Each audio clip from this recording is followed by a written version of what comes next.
direction you head into, you have this opposing balance motion. Just like when you raise the hand, or you pull and push, or you twist to the right and twist to the left. There's always the relationship. So that's how your body moves in balance.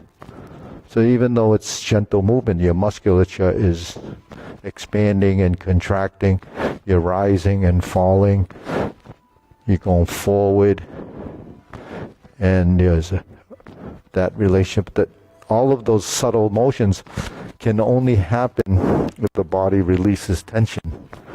Because when the body's tense, this doesn't know to move any longer, because this is not engaged. And then between the legs, this is here, but then what about the hips? What about the knee and the ankle? So it's a total body, involvement. Eventually everything comes together. But it doesn't mean you can't do it, without doing those things. You can, but it's a physical look. You're already there. That's what's called the broken movement. The energy and the motion is broken. There isn't the continuity that's required when you move, because every little transition becomes something that changes the mechanical advantage of your position. In other words, when you hold something, there's a certain position that has its optimum position to lift, or optimum is position to do this. This is not so good for holding a glass. This is better for drinking. Some people drink like this, not very natural, right? But this is the natural motion. But you can drink like that. This is actually better for pouring. This is better because the direction of the movement is this. This is turning over, pouring, salt and pepper, you shake it like that, right? So this position, you can't actually do that unless your shoulder's relaxed, right? Your shoulder has to relax. So if we go in a position like this and the shoulder's relaxed, you can do it because you know from experience this is what you have to do. But so these are positions that we have, but we don't really. So where's that position? Well, draw bow to shoot tiger. You're inverted like this, right? So that's where your shoulder already. So relaxing the shoulder and dropping the elbow is called relax the shoulder and sink the. So when else do you relax the shoulder and sink the elbow? When you lift up, you relax the shoulder, the arm will come in. Sink the elbow is to bring it down. So what people generally see when they're first learning is this, right? Because elbow doesn't relax, doesn't fold. When your hands are like this, first thing that happens is this, right? So you learn to let go of that. It might be just one. Peter? Okay. Anyways, that's what, why we practice the things that we do. So, grasp the sparrow's tail is essential. That's a key posture, because you have vertical, you have horizontal, you have slant. This is the oblique. So when we're in this corner, or without turning, this is the rectangle. So it looks like you're coming back toward your belly. You turn the inside hand up, and you're pushing. So that's, you learn those four movements: vertical triangle, horizontal, and press. Draw back toward your center of your body, and you turn the inside hand up and you push. But you have to add dimension at some point, so you have to add this and this. So what happens is when you start to go down, you turn. So there's my right side. This goes toward my left, but it only goes to this point. It doesn't go over there. Because you have to stay within the bounds of this leg, the supporting leg. And then when I come out, I have to drift toward my center, like this. And that becomes a push. The initial part of the push is here, and then it continues around. That's how we end up in single whip. Because if you continue forward, then you reach your limit, and that's when you start to lose your own balance. Okay.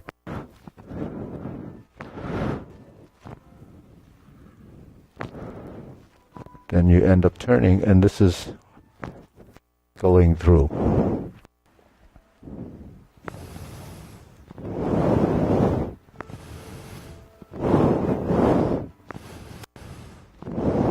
So here you're controlling the limits of your movement based on the direction of your movement. So when you go forward and you start to turn, then it becomes this circle. That's all you're doing is the circle.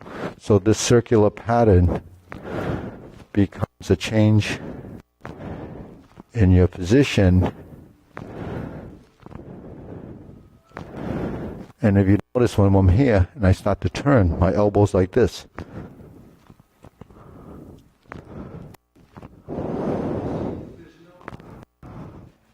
The up and down is in the sinking. So the up and down is because it's here. But your torso is twisting, so the up and down is possibly a straightening of your back and the rounding of your back. So it's not a lot of this. See, I call it the summation of components. The more of your body that moves, the less movement there is in any single part of your body. So if it's isolated movement, say one-sided, then you start to reach. Your hands and your body doesn't synchronize. Because your body is synchronized based on a gearing of those joints. So if one moves, they all move. But not all joints will move, because it has to be initiated, a voluntary motion, because the brain has to direct it. So if this part doesn't move, then it doesn't know it. So this is, it's as simple as realizing the body doesn't know a lot of things. You have to teach it. So how do you teach it? You have to go through this process of programming motion. This finger does this. That's pretty, right? The thumb does this. It does all these. How does it do it? Just from experience over time. But if you try to put your fingers together, then that becomes a control factor, right? When you go like this and go like this, that becomes something that the hands have to do. But you know to fold. You know the thumb can go up. You can close it. You can do this. These are all positions. So when you're like this, or like this, or like this, the thumb has different positions. If you're grasping, this is a critical part of the hand, because without this piece, you can't hold, you can't grasp. So this action is when you pull down. This action is when you lift up. So this is what we have to understand, is how to use our strength. Because if you then you're trying to do a lift, then it becomes tense. Your fingers are curled in, so the strength is coming this way. If you want to lift, it has to be relaxed, and the fingers subtle, because the strength is here. When I go like this, the strength is here, not here. When I go like this, the strength changes. It moves across, say, into your thumb. So when it's in your thumb, if I had her hand, it would feel like this. Now she feels strength there. But if I have strength here, and I go like this, there's nothing there. So the intent, this is intent. She can feel the thumb here. She pushes into the thumb, right? So there's your strength. If she pushes, and I go like this, then I took the strength away from here, and it turned to here. See? So that's how, if you can feel, you push here, right?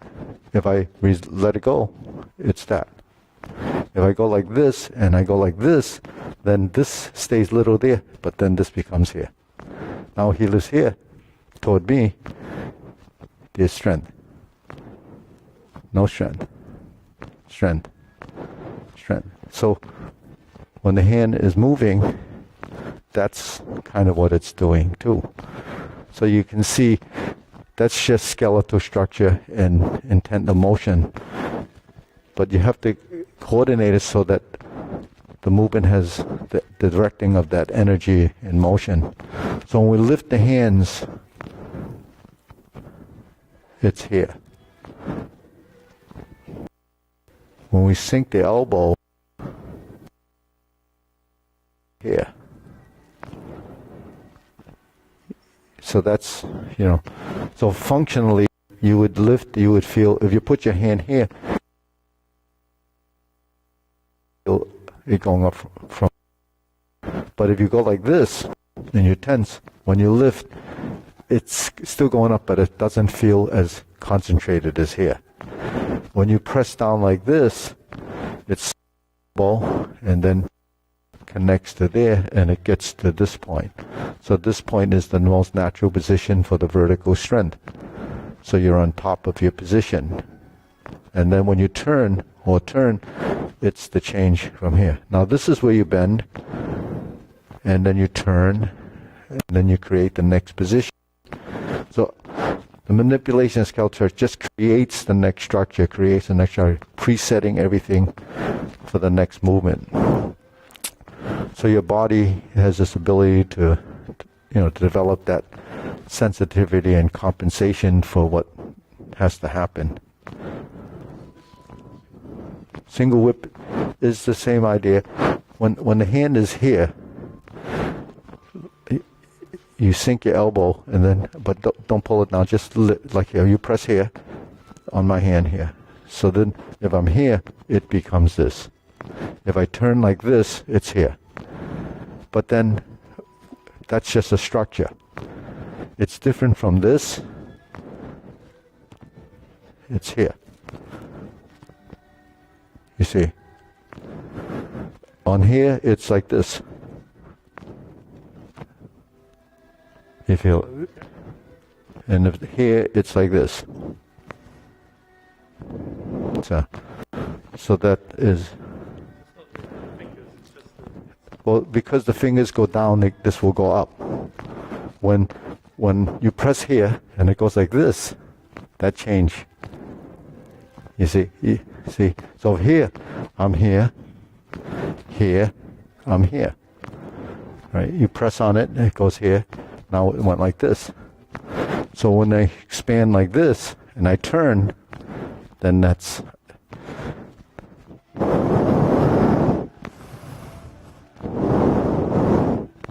So there's again. See? So these are structure integrity position. So your body learns to use the geometry of position rather than just physical strength. You have to create those positions. So in the form, we start to realize that after you develop the sort of the gross structure, the circles, the squares and the triangles are all here. And the direction of movement when you're here, right? This is elbow out, this is elbow out, and these happen when you're closing,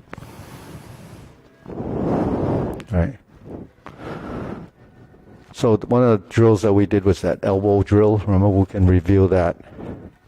So we're here, right?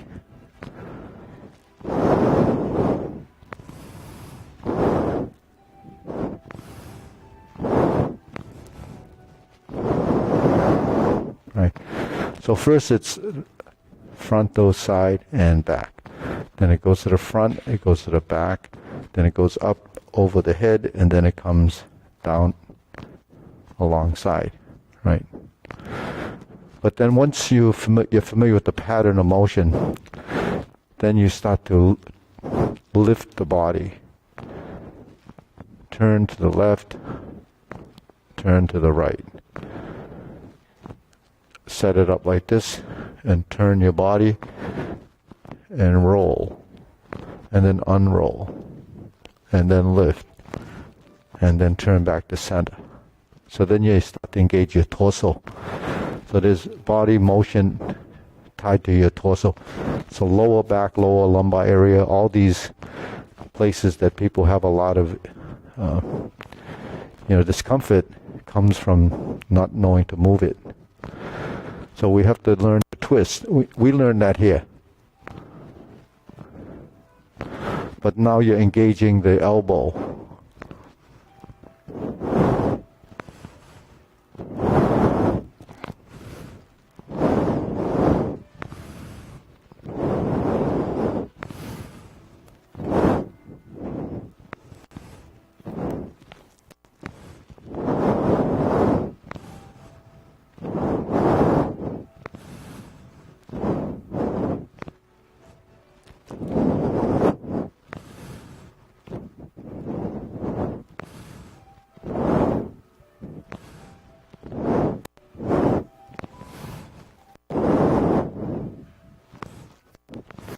So you learn to relax the shoulder. The shoulder, the elbow stroke is really this quadrant, the shoulder girdle. So when you move, and this is also parts of functionality and parts that you can use in, why here? Because you have to line the body. Why here? Because it's striking. In a sense, you're striking. Is developing not just a punch but your elbow. So, but that's motor skill again. But the reason why I brought this into some of the drills is so that you can free up your shoulders, and this area, the clavicle, this whole shoulder girdle has to move. And so that ties into your back here. We don't move those areas enough. Actually, we don't. Unless you do something like this, the body is really dysfunctional. So the reason for movement, we're probably all doing this for balance, mobility, and health through circulation. So if you don't move your body, how can you be building good circulation? So it's all about that, because circulation, the pump is your heart, but on the venous system, on the return side of it, it happens through your movement, because the muscles contract and it causes that to move, and then your lymphatic system works the same way. So yes, lymphatic system has to work off of this kind of movement and sort of rebounding in the body. So I don't know, did I teach 4 of those exercises from the 8 pieces of the brocade? Did I teach this? No. Okay. Yeah. So that's really the Tai Chi Paradigm's 8 pieces of the 8-piece treasure that actually used as a warm-up exercise. But there is a Tai Chi Paradigm exercise.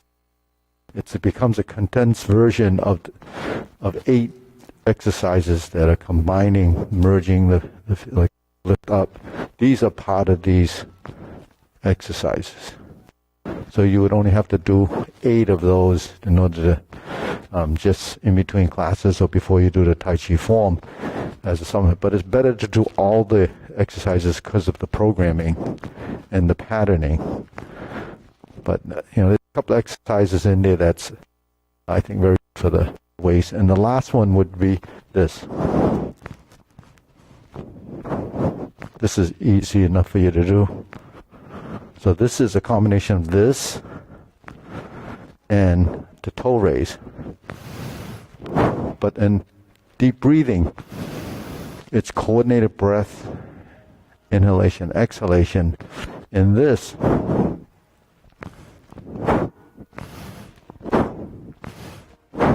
so you drop, so you free fall until you catch yourself. And you have to don't have to 7, 8 times. Straight, yeah. Not locked, but yeah, nothing is really locked, but you're doing this. exhale, inhale, exhale. That's good for your lymphatic system. Because when you rebound like that, it sends the lymph up, and then it comes back into your system, the thoracic duct. That lymph fluid goes back into your blood system, so that balances the fluids. So this really is a very good thing to do. It's simple enough you can do it every day, several times if you want. But eventually we'll do those 8 exercises, so that you can have a condensed version of what we're doing. So it's really, first one is just lifting up, coming down.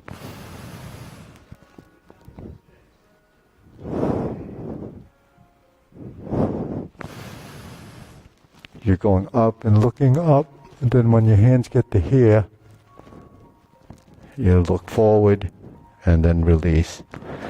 And just do 3 of those. Then another one. So build off of that. So you have 1 and 8. We'll have to fill in the blanks.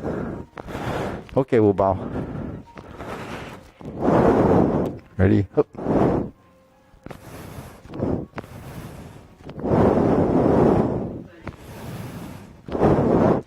So Peter, look good.